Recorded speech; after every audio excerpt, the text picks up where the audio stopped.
방과 후 ETF 요즘 아주 계절과도 잘 맞는 배당주를 한번 알아볼까 하는데 오늘 모신 분은 한국투자신탁 운용의 ETF 마케팅부 김승현 부장님 모셨습니다. 안녕하십니까? 네, 안녕하세요. 예, 오늘은 말씀 나눌 때 ETF 특히 배당 관련 활용할 수 있는 것들 상품에 대해서 네. 좋은 정보를 들을 수 있겠다. 네네. 예, 이런 생각이 좀 들었습니다. 예. 그래서 한번 네. 찬찬히 한번 알아보도록 하고요. 저희 나라만 통하는 얘기인지는 모르겠어요. 네네. 항상 네네. 이게 찬바람 겨울이 되면은 네. 우리가 배당주에 관심을 많이 가져요. 또 11월 말 되니까는 슬슬 이제 배당주들도 좀 꿈틀거리고 네. 관심이 많은데 물이 오를 시기가 됐죠. 날씨도 많이 추운데 증시도 굉장히 많이 추웠죠. 더욱더 재밌는 건 이 시장 분위기가 이 작년 또는 재작년 대비해서 완전히 달라졌습니다. 네. 투자자분들도 올해는 사실 투자하기 굉장히 어려웠고요. ETF 시장에서 본다면은 네네. 주로 나왔던 게 메타버스. 메타버스가 굉장히 핫했었는데 난리였죠. 네, 네. 정말 딱 1년이 딱 지났거든요. 근데 네. 1년 정도밖에 안 지났는데 네. 시장 분위기는 뭐 작년이 상상이 안 될 정도로 네. 너무 얼어붙어 가지고 네.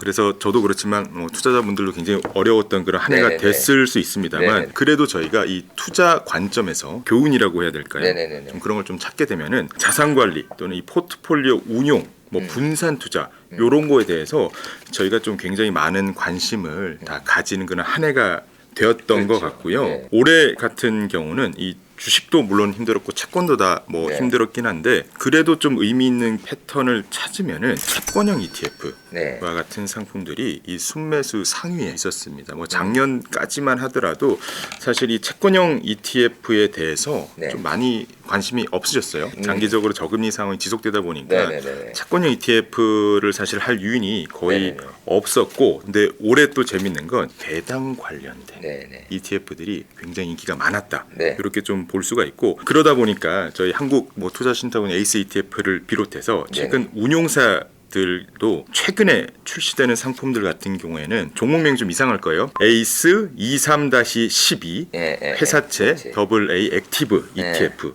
이게 앞에 나오는 숫자가 연도고 연도. 뒤에 있는 게 월인데 23년 12월까지만 예. 만기 있는 채권형 ETF 또는 자산 배분형 또는 뭐 일드라고도 하고 뭐 인컴이라고도 하죠. 네네. 일드가 나오는 유형의 ETF. 그다음에 또 오늘 상장이 됐습니다. 아마 단일 종목 채권혼합 ETF라고 네. 주식은 하나만 담고 나머지 70%는 채권으로 채권. 해서 안정성까지 함께 고려한 이 다양한 상품들이 좀 나오게 됐었어 가지고 시장이 좀 빠르게 바뀌면서 투자자분들에 대한 니즈, 시선이 좀 그런 상품들에 바뀌고 운용사도 당연히 빠르게 앞서서 이런 상품들을 내려고 하고 있고 그다음에 오늘의 어떻게 보면 주제이기도 하죠. 배당 ETF에 대한 관심이 네. 많이 좀 늘어났는데 대표적인 배당 ETF SCHD 슈왑 US 디비던드 에쿼티 ETF 요 ETF를 그 서학개미라고 하죠. 네, 국내 우리가, 개인 투자자분들이 올해 1억 4,460만 달러 원화로 하면 네. 2천억 가까이 미국 ETF 중에서는 올해 네. 기준으로 순매수 11위에 랭크가 됐는데 이 SCHD 위에 있는 ETF는 주로 이 레버리지, 이 3버리지라고 저희끼리 네네. 얘기하는데 예, 네. 3버리지 상품 아니면 많이들 아시는 S&P 500 대표 지수 대표지수. 채권형 ETF도 네. 눈에 띄었고요. 근데 재밌는 건 테마형, 성장형 네. 상품들이 작년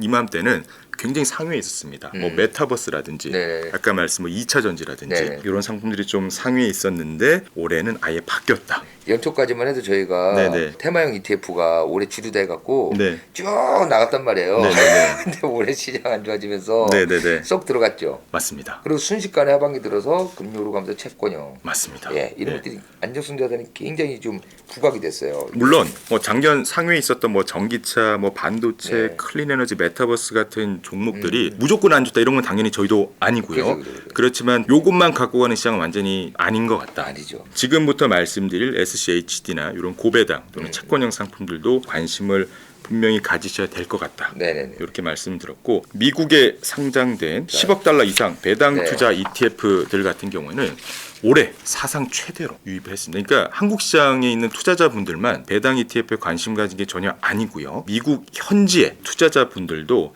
배당 ETF 또는 배당주에 대한 관심이 굉장히 컸다라는 걸 저희가 알 수 있고 아직 2022년이 한 달 남긴 네네. 했는데 뭐 연말에 뭐 극단적인 매도가 나오지 않으면 2021년 작년에 자금 유입의 2배를 넘는 자금이 배당 ETF로 미국에 이렇게 들어올 것이다. 이렇게 보고 있을 정도로 배당 ETF에 대한 관심은 국내뿐만 아니라 글로벌 전체의 큰 추세 중에 하나다. 그렇지만 또 국내 분들은 이게 배당하면은 찬바람을 많이 생각하세요. 근데 그 이유가 있습니다. 연말에 되면 네. 배당 관련 키워드 검색량이 급등합니다. 맞아요.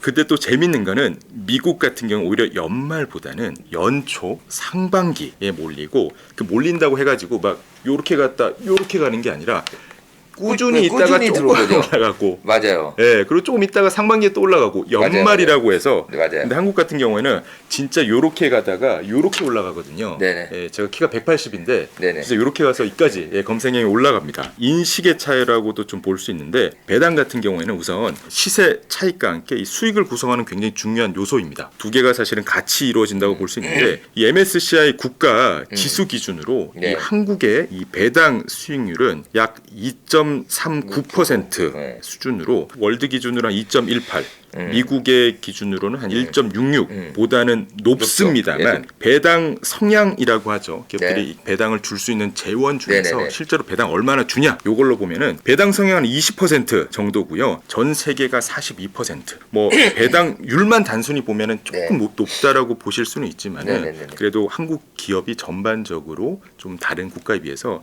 배당에 조금은 인색하다. 상대적으로 인색하다라고 네. 볼 수 있고 투자자분들이 평소에 배당을 이렇게 신경을 안 쓰십니다. 네, 그리고 연말에 좀 돼서야 야 이제 연말이니까 배당 그래도 숫자가 좀 나오니까 네. 연말에만 한번 챙기자 약간 이런 인식들이 자연스럽게 좀 있으신 것 같고 네. 국내 기업 같은 경우 주로 한 60% 이상 정도가 주로 연말 배당 많이 하죠. 투자에 좀 약간 부수적인 것으로 좀 인식을 많이 하세요. 연말에 조금 이렇게 수익을 내는 그렇다 보니까 자연스럽게 배당 관련 검색도 연말에 집중된다. 이렇게 볼 수 있을 것 그래서 같습니다. 보면 네네. 이게 연말에 배당주에 몰리다 보니까 네네. 같은 시기에 돈이 몰리고 12월 지나면 같은 시기에 또 빠지잖아요. 맞습니다. 그러니까는 배당 시기에만 몰리다 보니까 주가가 이렇게 가는데 맞습니다. 예, 예. 그 지나고 나면 주가 훅 빠지면은 네네. 배당만 받고 주가는 엉망이고. 예, 연말에만 관심이 또 있고요. 맞아요. 예, 예. 저도 그렇지만 대부분의 이제 ETF 투자하시는 분들을 보면은 네. 어떤 특정 종목이나 특정 업종에 ETF를 많이들 하실 거예요. 네. 예, 아니면 지수나 이런 네. 것들을 많이 하실 텐데 네. 확실히 지금 부장님께서 말씀하신 대로 분위기는 바뀌었다. 바뀌었다. 1년 전과 지금 분위기가 완전히 바뀌었다. 바뀌었다. 근본적으로 바뀌게 된 원인이 아마 있지 않을까 싶어요. 네네네. 예, 그 이유는 어디서 찾아볼 수 있을까요? 가장 중요한 게 바로 수익률이죠. 네네. 예. 수익률이 사실 좋아야 되는데 이게 두 개 ETF의 최근 3년 동안의 성과입니다. 네. 한번 보시면은 거의 유사한 흐름을 보이고 있죠. 물론 네네. 조금씩은 차이가 나긴 합니다만 네네네. 중장기적으로는 같은 흐름인데 둘 중에 어떤 것 중 아. 1번 파란색, 2번 녹색. 당연히 그래프상으로 보면 녹색이죠. 녹색이 좀 더 위에 올랐을까? 있죠. 예. 근데 정답은 바로 파란색입니다. 아, 네네. 녹색은 바로 S&P 500을 추종하는 네. 미국 상장된 스파이라는 ETF고요. 파란색 같은 경우에는 바로 미국 대표 고배당 ETF SCHD입니다. 되게 재밌는데 이 두 ETF는 2020년부터 유사한 성과를 보이죠. 엎치락 뒤치락 하고 있습니다. 네네네네. 근데 2022년 올해 이후에 보면은 성과가 완전히 갈렸습니다. 3년 동안 유사한 흐름을 보이다가 요건 비슷비슷하다가 요즘 확 차이가 나네요. 확 차이가 납니다. 네, 조금 잘했다가 아니라 확실히 시장이 어려울 때 오히려 좀 더 빠르게 오르는 그다음에 시장이 반등할 때 더 오르는 그런 특징을 가지고 있다. 이렇게 보고 둘 중에 뭐 하냐 하면은 결과로 말씀을 드릴 수 있을 것 같아요. 저희가 지금 SCHD를 이제 대표 작품이다 보니까 여기에 집중을 한 거긴 하지만 네. 그러면 과연 SCHD만 S&P 500에 대비해서 이렇게 좋았냐? 네네네. 아니면 다른 배당주 ETF도 있잖아요. 그럼요. 이런 예. 것들은 좀 어땠는지 좀 궁금하고. 네네네. 예. 그럼에도 불구하고 네. 왜 SCHD냐? S&P 500을 나쁘다는 건 당연히 전혀 아, 아니고요. 그렇죠. 대표적인 이 비교 레퍼런스라고 해서 그렇게 말씀을 드린 거기 때문에 그걸 먼저 말씀드려야 될 것 같고요. 고배당 ETF를 투자하시면서 메타버스 정도의 기대 수익률과 변동성을 기대하고 네네네. 고배당 ETF를 투자하시는 분은 많지는 않으실 아유, 것 같아요. 당연하죠. 그래도 이 S&P 500과 같은 대표 지수보다는 조금 더 나은 성과를 아마 기대하시는 분이 좀 더 많으실 네네. 것 같습니다. 네네네. 그래서 여러 ETF들을 저희가 그래서 이 배당 ETF도 한번 좀 모아봤어요. 네네. 이 SCHD는 제가 빨간색으로 표시를 네네. 했습니다. 예. 우선 총 자산 같은 네네. 경우에는 원화로 하면 55조 정도가 네네. 될 것 같고요. 그래서 네네. 규모도 상당히 큰 편이고 총 비용이 0.06%. 왜 고배당 ETF에서 저희가 비용을 꼭 보셔야 되는지 제가 말씀을 드리겠습니다만은 네네. 우선 비용적인 측면도 있고 배당도 뭐 분기 한 번씩 하고 네네네. 있고 그다음에 0.06%라는 보수가 제가 왜 대표 지수랑 비교를 또 했냐면 맨 아래쪽에 보면 SPDR 스파이죠. 네네. 네, S&P 500과 비교를 해보면은 올해 뭐 성과는 훨씬 더 좋고요. 배당 수익률 같은 경우도 S&P 500이 한 1.7% 연 배당이 되는데 네네네. 요거는 3.4% 차이가 1.7 차인데 비율로 하면 100%더 좋은 거죠. 보수는 훨씬 더 쌉니다. 그러한 측면에서 SCHD가 또 낮다. 물론 다른 배당 ETF들 보면은 배당 수익률이 좀 더 높은 것도 있습니다. 뭐 네네. SCHD보다 높은 것도 있긴 있어요. 합니다만 최근 뭐 1년 동안의 성과만 비교하긴 했는데요. 네네. 그래도 이게 중장기적으로 네네. 봤을 때는 SCHD가 예, 성과가 좀 더 좋았고 규모도 크고 네. 네, 상장된 지 한 10년 정도도 넘었고 좀 네네. 보장된 상품이다. 이렇게 좀 봐드릴 수가 있을 것 같고 단순히 높은 배당률만 본다거나 아니면 규모가 지나치게 작거나 보수가 비싸거나 아니면 상장된 지 별로 얼마 안 되거나 이런 것보다는 좀 더 저희가 기대하는 수익률 레퍼런스보다 좀 더 나은 수익률을 기대한다라고 하면은 이 SCHD가 좋은 선택이 드릴 수가 있다라고 하고 그러면은 이제 제가 또 배당하면은 또 꼭 드리고 싶은 말씀이 있어요. 배당을 느끼는 이 분들이 이게 인식이 좀 다릅니다. 네네. 어떤 분들 같은 경우는 월세 같이 이런 알파 거죠. 수익을 네. 생각하시는 분들이 있는데 지금 같은 장에서는 안전 마진이라는 말씀을 드리고 싶어요. 주가가 떨어지더라도 내년에 뭐 S&P가 3.4% 하락하더라도 SCH 들고 있으면 그 정도까지는 버퍼가 생긴다. 어느 정도 안전 마진이 안전 있기 마진이 때문에 있다. 버틸 수 있는 힘이라고 사실 볼 수가 있을 것 같아요. 그래서 안전 마진 측면에서도 3.4는 나쁘지 않은 숫자고 그다음 배당 성장이라는 개념까지 합치게 된다면은 안정적인 배당이 꾸준히 성장한다라는 컨셉으로 저희가 말씀을 드릴 수가 있을 것 같습니다. 저희가 좀 자연스럽게 미국 얘기를 많이 했어요. 네네네. 그러면 미국 투자 너무 좋은 거 알겠어. 왜 하필 배당주도 미국이냐라고 여쭤보시는 분들이 또 계실 것 네네. 같습니다. 배당주를 선택할 때도 하필 저희가 미국을 좀 더 주목해야 되는 거는 미국 경제 규모도 크고 S&P도 네. 있고 막 뭐 기술력 넘버원도 있지만은 배당주의 뭐 핵심 이라고 할 수 있는 안전마진 개념에서 보더라도 글로벌 전체 기준에서 미국이 제일 강력합니다. 배당 지급 비율이라는 것도 있고 네네네. 그다음에 자사주 매입 한원 요거는 뭐 바이백이라는 네네. 개념이 있어서 실제로 배당금이 나가는 건 아니긴 합니다만 그래도 미국 기업 같은 경우는 굉장히 주주 친화적입니다. 배당을 줄 재원들이 너무나 압도적으로 많기 때문에 그런 측면에서 보더라도 주가의 그런 변동성 측면 다 고려하더라도 배당주도 사실 미국 투자 굉장히 많다. 이렇게 말씀을 한번 저희가 짚고 넘어가도록 하겠습니다. 이게 투자의 패턴 특히 종목 업종도 마찬가지지만은 네.